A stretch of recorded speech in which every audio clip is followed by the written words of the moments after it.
Mesdames, Messieurs, connaissez-vous la série Good Wife? Certes, c'est sur la justice aux États-Unis, mais dans un des épisodes, on peut y voir un homme noir, prêt à être exécuté, parce qu'il a tué 2 jeunes filles. Pourtant, il est innocent.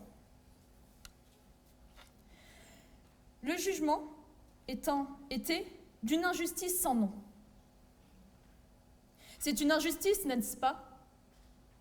C'est une injustice, n'est-ce pas?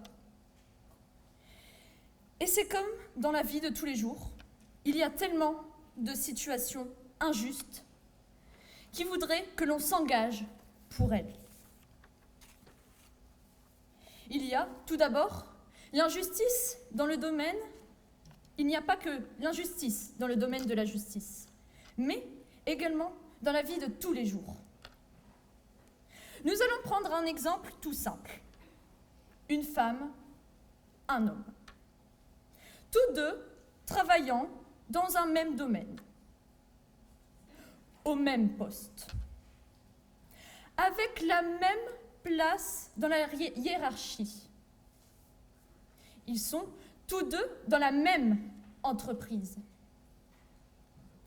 Ils travaillent le même nombre de jours dans l'année et ils travaillent le même nombre d'heures dans la journée. Pourtant, madame va être beaucoup moins payée que monsieur.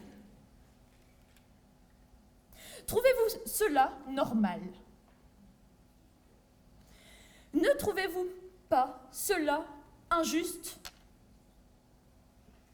Cette cause ne mérite-t-elle pas que l'on s'engage pour elle? Je pense que oui. En effet, tout individu né libre et égaux en droit et en devoir. Je reviens sur mon condamné à mort. Tout décès est dur en temps normal. Mais, en plus, s'il avait pu vivre plus longtemps, s'il n'avait pas été condamné à mort par la justice, ne trouvez-vous pas cela encore plus dur?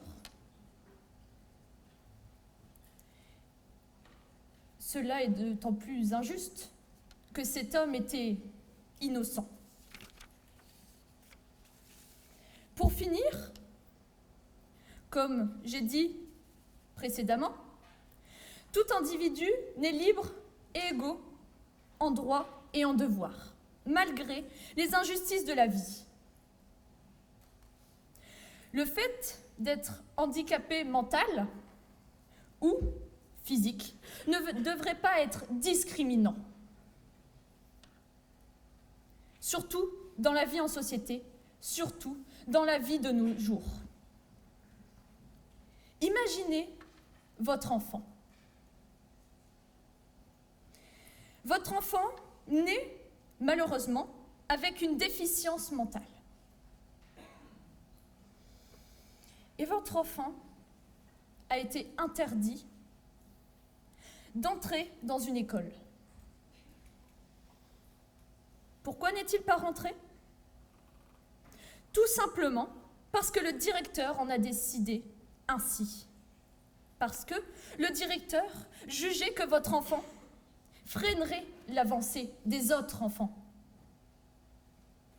Ne trouvez-vous pas cela injuste?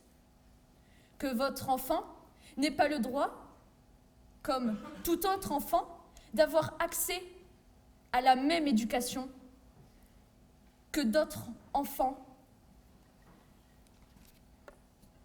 Cela vaut la peine de se battre. Mon discours s'achève ici. Sachez une chose, chacun doit pouvoir, à son niveau, toujours chercher ce qui est juste pour lui et pour les autres. Quant à moi, je retourne militer contre la peine de mort, qui demeure une peine injuste encore dans de nombreux pays.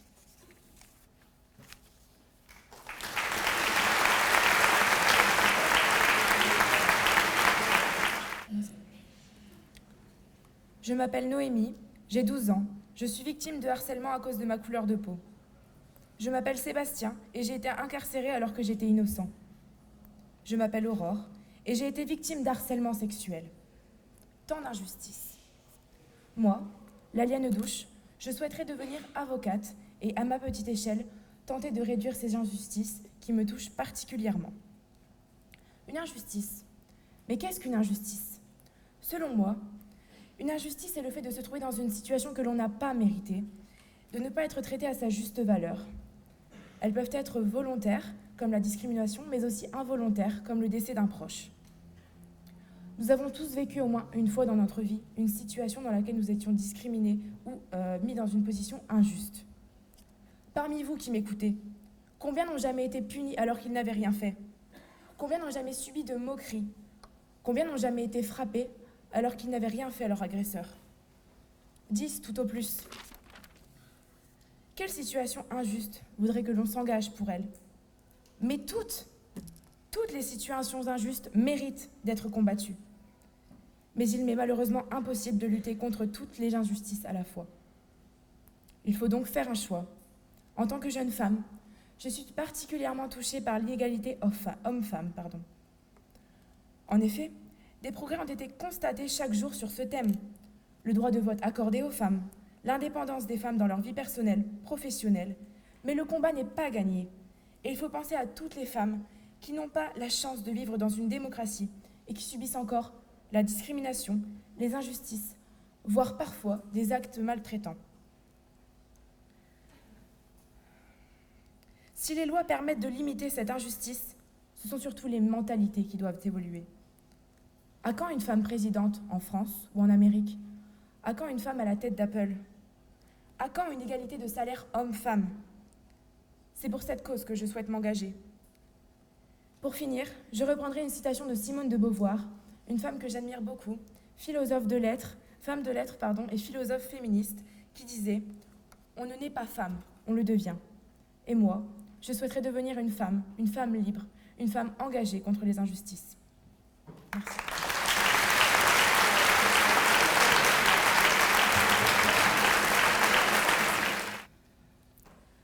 Mesdames, Messieurs, chers camarades, ma présence ce soir n'est pas anodine. Oui, ici devant vous, je vous parlerai d'un sujet qui me tient tout particulièrement à cœur. Je vais aborder avec vous ce sujet que voici. Quelle situation injuste vaudrait que l'on s'engage pour elle ? Alors vous me direz que cela est vaste, est imprécis. C'est pourquoi je pense primordial que vous définir ce qu'est une situation injuste et non pas comme celle que vous vivez actuellement assis devant moi au lieu de vaquer à vos occupations. Non, moi je vais vous parler de réelles situations propices à des sanctions incohérentes qui poussent des personnes dans des mauvaises positions, qui leur sont infligées. Je prendrai comme exemple le racisme, car oui, pour moi c'est une cause qui vaut la peine de s'engager. Et par s'engager, j'entends se battre, s'investir, lutter pour elle et s'y dévouer. J'aimerais vous faire part de la vision d'Albert Jacquard, grand humaniste qui tenait comme discours suivant « Le mot race ne désigne pas un groupe d'espèces humaines, mais plutôt un groupe d'individus qui se sentent ou qui pensent être supérieurs aux autres. Il n'existe pas de race humaine, conclut-il. Le racisme est un fléau qui touche toujours notre République, malgré cette devise qui prône la liberté, l'égalité et la fraternité. Trouvez-vous ça normal qu'aujourd'hui encore, un être humain, un frère, un semblable, soit discriminé, rejeté et parfois même violenté à cause de sa couleur de peau ? Voulez-vous des exemples ? J'en ai, qui remontent à bien des siècles. Des personnes innocentes étaient enfermées, parquées, entassées dans des eaux. Oui, madame et monsieur, j'ai bien dit des eaux. Cette lutte et cet engagement ne datent pas d'aujourd'hui. Des humanistes comme Senghor, Césaire, ces grands poètes ont défendu la cause noire. Ils se sont levés pour défendre des idéaux. Ces mêmes idéaux qui devraient être toujours défendus de nos jours, car malheureusement, le racisme demeure toujours dans notre société. Alors, entendez-vous encore leur voix résonner? Celle que j'entends malheureusement, c'est celle de Mohamed, qui ne trouve pas un emploi à la hauteur de ses espérances et de sa qualification. Il rêvait d'être médecin et se retrouve éboueur. Celle de Moussa, arrivé en France il y a plus d'1 an et subissant toujours les moqueries de ses camarades.